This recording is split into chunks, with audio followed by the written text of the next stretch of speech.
Gold trusted gold buyers. మీరు తాకట్టు పెట్టిన బంగారాన్ని విడిపించి ఈ రోజు ఉన్న మార్కెట్ ధరకు కొనబడను. Important character we cannot relieve, but it's very important character. చాలా ఇంటర్వ్యూస్ చెప్పినాను. మాకు 30 నుంచి 40 కేజీల గొలుసులు లిటరల్గా వేసి అను రాఘపూడి గారు ఈజ్ అమేజింగ్ డైరెక్టర్ అండి. So I'm very happy to work with him అండి.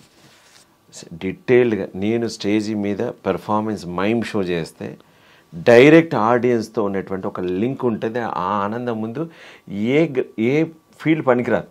ఆ చప్పట్లకు అలవాటు పడిన వ్యక్తికి అదే ఫీలింగ్ నాకు ఈ ఫౌజీ మూవీ ఇస్తుంది.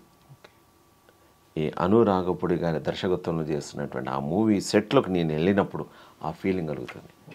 వెన్ ఐఎమ్ వర్కింగ్ నాకు షార్ట్ అని చెప్పినప్పుడు చాలా తక్కువ పాటే చేసే ఇప్పటిదాకా, కానీ అది అంత తృప్తి నిజాయితీకి ఇచ్చింది. I'm eagerly waiting. అందుకే నాకు ఎన్ని సినిమాలు వచ్చినా పోగొట్టుకోవడానికి సిద్ధంగా ఉన్నాను. ఎందుకంటే హీస్ డెడికేషన్ చూశాను. అతని యొక్క డెడికేషన్, అక్కడ డిఓపి గారి వర్క్ అమేజింగ్ సార్. ఓకే, అంటే ప్రభాస్తో కాంబినేషన్ సినిమా, ప్రభాస్ గారితో కాంబినేషన్ సీన్స్ ఉంటాయి అన్నారు. ఉంటాయి. పెద్ద సినిమా, ఒక 120 రోజుల వర్క్. ఇప్పటిదాకా ఒక 30 డేసే చేసాం. ఇంకా ఇన్ని రోజులు పని చేయాల్సింది ఉంది. At least minimum another 100 days or 70 days minimum work చేయాల్సింది ఉంది. సార్, యాజ్ ఏ యాక్టింగ్ గురువుగా ప్రభాస్ గారిలో మీకు నచ్చేది ఏంటి సార్? అంటే ఏ విషయంలో ఆయన స్ట్రాంగ్గా ఉంటాడు, ఎక్కడ స్ట్రెంగ్త్ ఏంటి ప్రభాస్ గారిది యాక్టింగ్? అయ్యో బాబోయ్, ఈజ్ ఆయన నేను చూసినప్పుడు నాకు ఒక్కటే అనిపించిందండి, ఆజాన్ బావుడు అన్నట్టు కనిపించే ఒక ఫీలింగ్ కలుగుతాను. సో ఈజ్ నిలువెత్తు విగ్రహం అండ్ వెరీ బ్యూటిఫుల్ స్మైల్. అందంగా ఉంటాడండి. చూసినప్పుడు ఇలా చూసి ఉండిపోతాడు. ఒకరిని చూస్తూ అలా సైలెంట్ అయిపోయి ఉందంటే ఎంత అందంగా ఉంటే ఆ భావన కలుగుతుంది. ఎంతకంటే ఇంకేం చెప్పగలుగుతాం ఆయన గురించి. Super express. సో మామూలుగా ఏ హీరోయిన్ చేసినా కానీ చూసినప్పుడు హంబక్ ఉంటుంది, లేదా అసిస్టెంట్లు వస్తారు. బట్ హీ నెవర్ డిడ్ అండి. వస్తాడు, సైలెంట్గా కూర్చుంటారు, వెళ్తుంటారు. Okay, I use to observe all artist. నా గుండెమే అబ్జర్వ్ అందరి బాడీ లాంగ్వేజ్ ఏంటని బాగా ఆలోచిస్తుంటాను.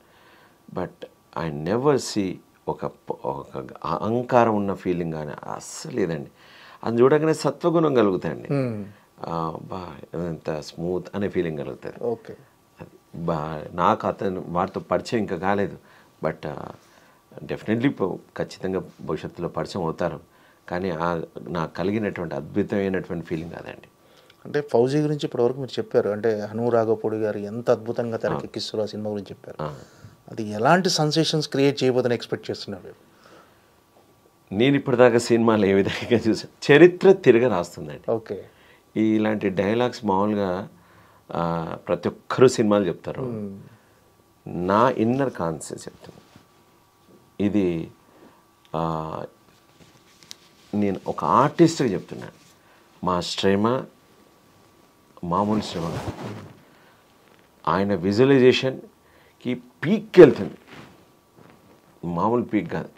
సో మనం చరిత్రలో పుస్తకాల్లో కొన్ని సంఘటనలు రాసుకొని చదివినప్పుడు కొన్ని కళ్ళకు కనబడతాయి. కానీ అలాంటి కళ్ళకు కనబడేటువంటి సంఘటనలు ఈ సినిమాలో చూసినప్పుడు ఒక ట్రాన్స్లోకి వెళ్తాం. అలాంటి ఫీలింగ్ అయితే ఈ సినిమా ద్వారా కలుగుతుందండి. అండ్ చాలామంది ఉత్సాహంతో ఉన్నారు ఆ సినిమా చేయడానికి. ఎన్ని డేట్స్ అయినా పర్వాలేదు, ఖాళీగా ఉన్నా పర్వాలేదు, కానీ ఈ సినిమా చేయాలి అని ఆ థాట్ తోటి ఉన్నారండి. So that is enough. ఒక డైరెక్టర్ ఇంకా సినిమానే పూర్తి కాలేదు అండ్ ఏం కాకుండా ఆయనతో చెయ్యాలి అనేటువంటి భావన క్రియేట్ కావడం ఇట్స్ నాట్ జోక్ అండి. దట్ నా పర్సనల్ ఒపీనియన్ చెప్తున్నాను. ఒక సెట్లో ఒక పిక్చర్ చూశానండి, ఒక చిన్న ఇన్సిడెంట్ చూశాను. అవి చూస్తే నిజంగా ఒళ్ళు ఇట్లా గుగురుపాటు వచ్చేసి, ఇది యాక్టర్ మేమే యాక్ట్ చేసామని తెలుసు, మేమే చేసామని తెలుసు, ఇంత దారుణంగా ఒకప్పుడు ఇట్లా ఉండేదా మనకి, మా బాబోయ్ అని ఒక సైలెంట్గా వస్తాం. ఓకే, సో చాలా అద్భుతమైన సీన్స్ ఉంటాయండి. ఓకే, పెద్దీలు సార్, పెద్దీలు ఎలాంటి క్యారెక్టర్ రామ్ చరణ్ గారితో? పెద్ద ఒక రామ్ చరణ్ గారు ఉన్నటువంటి ఒక విలేజ్లో ఉంటాడు. నేను ఒక ఆర్టిస్ట్. ఓకే. అంత డైలాగ్ వర్షన్స్ ఉన్నాయి ఏమీ లేవు, బట్ ఆ గ్రూప్లో నేను ఒకడిని. Okay. So they took it me as a sir we need a one group please రండి అని చెప్పి చేయిస్తున్నటువంటి క్యారెక్టర్. సో కొన్ని ఇలా ఒప్పుకోవాల్సి వస్తుంది, కొన్ని అలా ఒప్పుకోవస్తుంది. కానీ ఐ వాచ్డ్ ద పెద్ద movie, DOP Rathnavel garu sir, hats off sir, amazing. Rathnavel garu ఒక యాంగిల్ పెట్టినారంటే రామ్ చరణ్ గారు ఇంకో లెవెల్లో కనబడుతున్నారండి. సో మీరు you will see Ram Charan గారిని హీరోయిజంలో మాస్ మసాలా లోపల అనేక ట్రెండింగ్లో కనబడుతున్నాయి కదా, అవన్నీ దర్శకుడు ప్లస్ రత్నవేల్ గారు కాంబినేషన్లో, ఏఆర్ రెహమాన్ గారు మ్యూజిక్ లోపల ఎంటర్టైన్మెంట్ ఫీజులు ఓడడానికి అది వేరే జోన్. అది మళ్ళీ గ్లిమ్స్ అదిరిపోయింది కదా, గ్లిమ్స్ వచ్చింది అసలు మామూలు కదండి అది.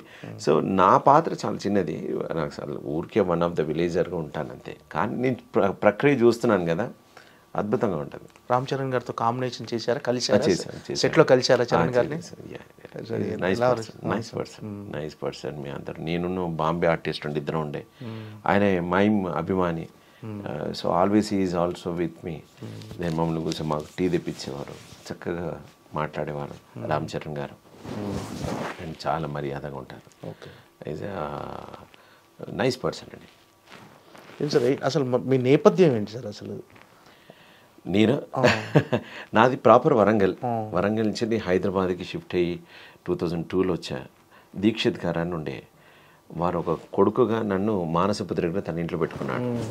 సో నా ఉద్దేశం ఏంటంటే నా ప్రయాణం అంతా మైమ్ పరంగా వరల్డ్ మొత్తం తిరిగాను దాదాపు, అనేక ప్రపంచంలో తిరిగేసి వచ్చా.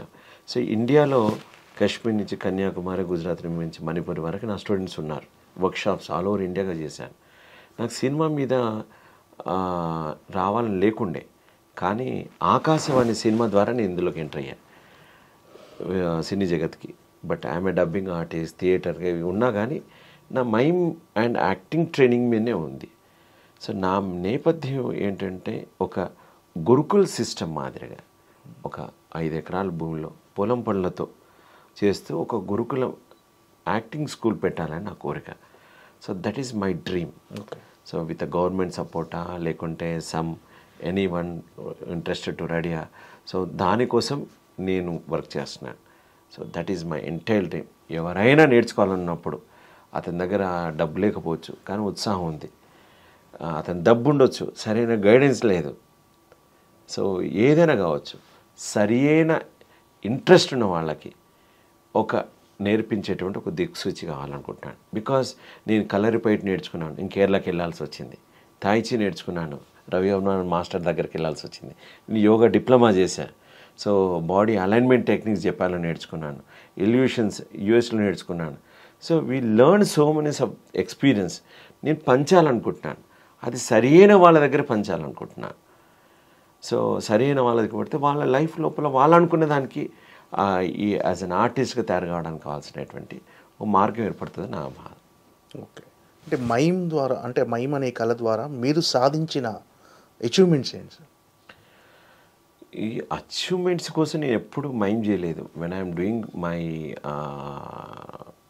మైమ్ జర్నీలో అవుతుంటే అనేకమైన జరుగుతూ పోయాయి. నేను నాటకాలు చేశాను, I got best actor Nandi. అది మైమ్ ఓరియంటెడ్గా ఉండేటువంటి ఒక ప్లేన్ రాశారు, ఇదిగో దేవుడు చేసిన బొమ్మ అనే నాటకం.